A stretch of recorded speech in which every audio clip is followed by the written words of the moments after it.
Hello, everybody, and welcome to the final review of a show that I've been covering since season 1 up till now, The Rising of the Shield Hero. Now, let's count the ways.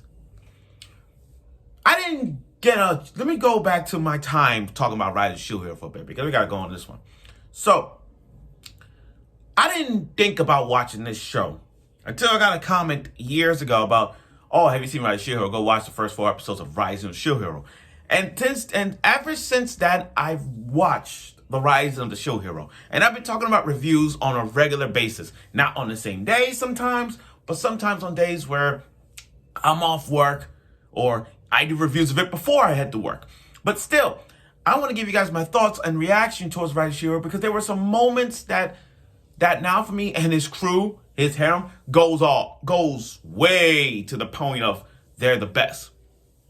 Now, season 1 had its epic moments. It's epic moments. It was one of the greatest. If this was season 1 was the greatest isekai of the Rising Shield Hero. Like in order, I got 1, 3, and 2.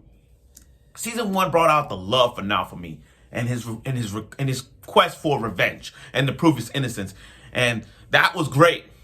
And everybody's saying at the time Nezuko was best girl from Demon Slayer. No, it was Raftalia.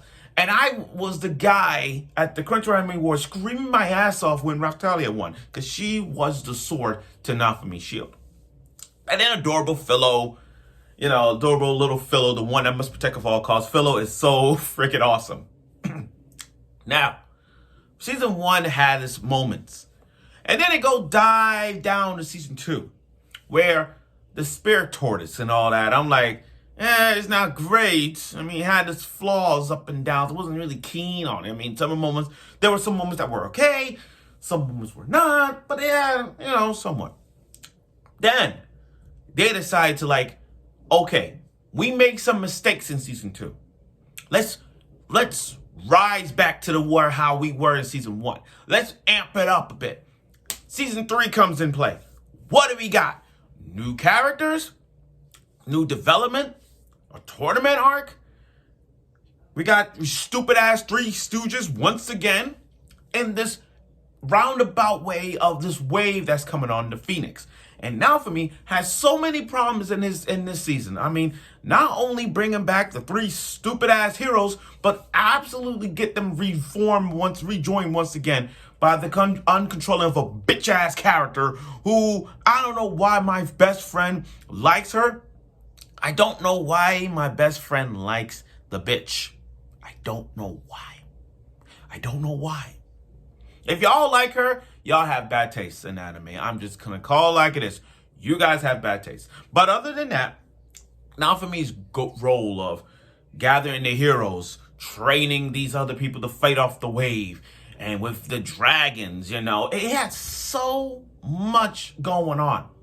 So much so that this episode alone, you brought back more shit that Naofumi has to go. I mean, can we have at least one episode where Naofumi has a day off? He's like, okay, I'm done. Bye. I'm done. Woo. You can't. With our boy here, he has a lot. And I'll say this again. When it comes to the Mount Rushmore of isekai characters, I'm not talking about a series. I'm talking about isekai characters, male or female. This guy is in the Mount Rushmore of the isekai characters of all. So, without further ado, let's get right to the review of The Rising of the Shield Hero. Season 3, episode 12 review, because there's going to be a lot of things to say. So, let's cut to the chase here. This episode, normally every episode of Rising Shield Hero has a moment. Always have an episode. Think about it. Episode have a bow hero, some have a spear hero episode. Some have Risha's story, some episode has a Philo. This one is dedicated to one of the greatest partners that Naofumi ever had, Raftalia. From season 1 up till now, she has developed more ways than one. She has always been funny at times, drunk at times, trying to get close to Naofumi and all that. I mean, yeah, she does have her moments. There's never once Never once we said to her, there's never once we sat down and said, yeah, she sucks. Never once we sat down and said, yeah, she's the worst partner that Now For Me ever had. No, they do, but we don't. So, as Now For Me and the others getting ready to fight the wave, you know, there's a strict thing going on here with Raphtalia. We don't know much about Raphtalia's story until this episode came around. When she wore that kimono outfit, you know, that causes a friction towards the whale here. I mean, Dina. I mean, that causes a friction towards Dina. When she saw Raphtalia in that kimono outfit, it all flipped out. All hell breaks loose already. We got these furry ass assassins coming in and just trying to kill Raphtalia for no. And then we found out that Raphtalia is actually the next heir to the shrine. Like, she's next heir. You know, that just like takes everything away from the story. Like, yeah, forget about the wave of the Phoenix. Forget about this Phoenix wave that we're gonna get. This is about Raphtalia and her story. And then we found out in her backstory explains everything that went down.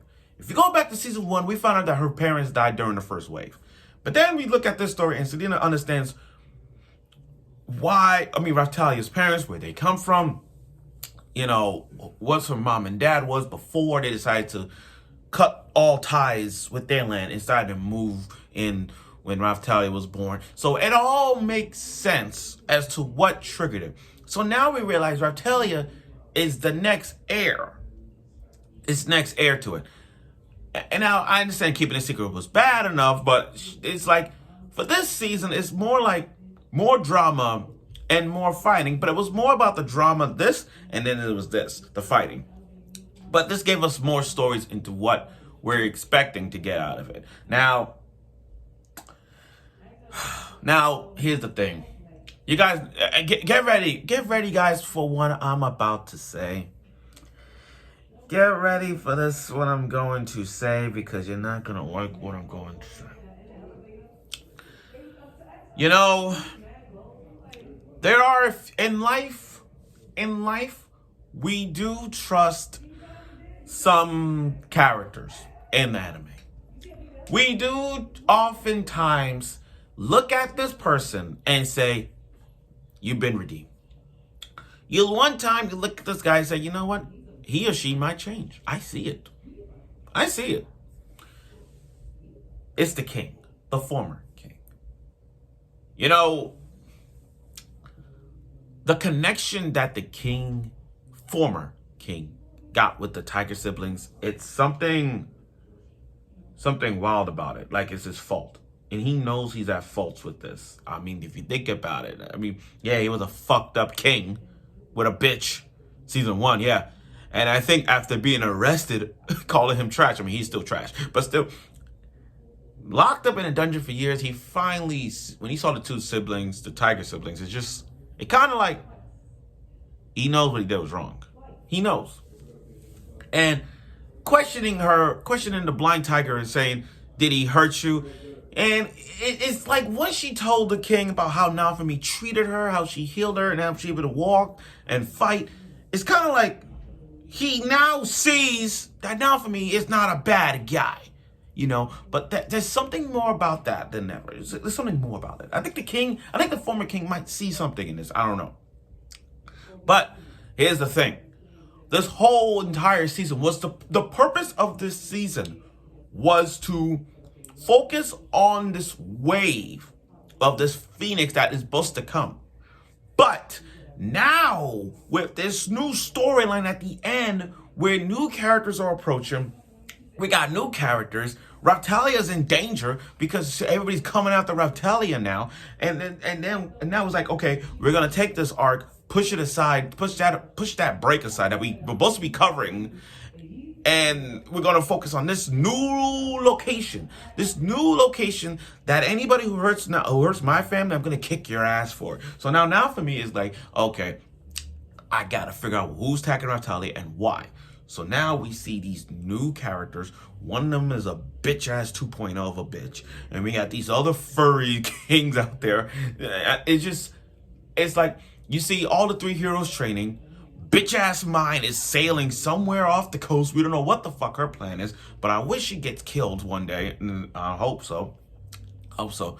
And Philo and Melty, they're training because after what happened, everyone is just training, especially the spear hero. I can't believe the spear hero is getting trained. I can't believe the way he's going around. He's just training his ass off randomly. I don't know what the fuck he's gonna do. But my point is, overall, this episode was good, but then it got a little like sour. It's like the aftertaste of a candy. Yeah, you taste good at the time, but then it's like, wait, what? That's what it was, and that's what it was because again, we go back to all this. It was supposed. The purpose of this arc was getting ready for the Phoenix Wave to come in, train off the slave that she bought, and then gather all the three heroes once again to face off this Phoenix Wave. But because of this new era, this new wave of a conflict going on with Raftalia and her family, and Raftalia being the main star of this episode, it's like you're taking away. I'm not disrespecting Raftalia, but you take everything away from this arc that we're supposed to see face off this Phoenix, and now it's just this. Now, I do like the part when that number 3 came up, Rise of the Shield Hero, and then the 3 just vanish. That tells you somewhere down the road, season 4 is coming. Season 4 is coming. Now, I'll say this. This is one of the best seasons we got. Season 1 was phenomenal. Season 2, trash. Season 3, rised it up. And to be honest with you guys, I give this show a 9. I actually give Rise of the Shield Season 3 a 9 out of 10 because this focuses on like a lot of things. The 3 heroes' backstories. Well, no, actually the Bow, Itsuki, and Ren's backstory, we got to see that.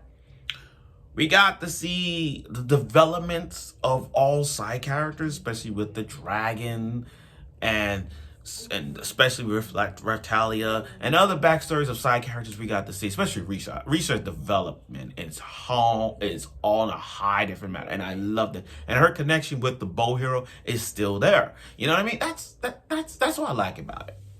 But my point is, this season focuses on development, backstories, returning characters, even though one character I do not want to see in season 3, little bitch, but still, this was a good season. And I hope season 4, the way I see it, at the end, season 4 is going to bring out new characters, new destinations, new villages, and so on and so forth. Let's see where this goes. So I look forward for next year or 2 when our boy Now For Me goes off to the Blaze of Glory by himself, Blaze of Glory, and see what conflict we got in store for him. So let's see where this goes. And again, one of the best isekai characters of all.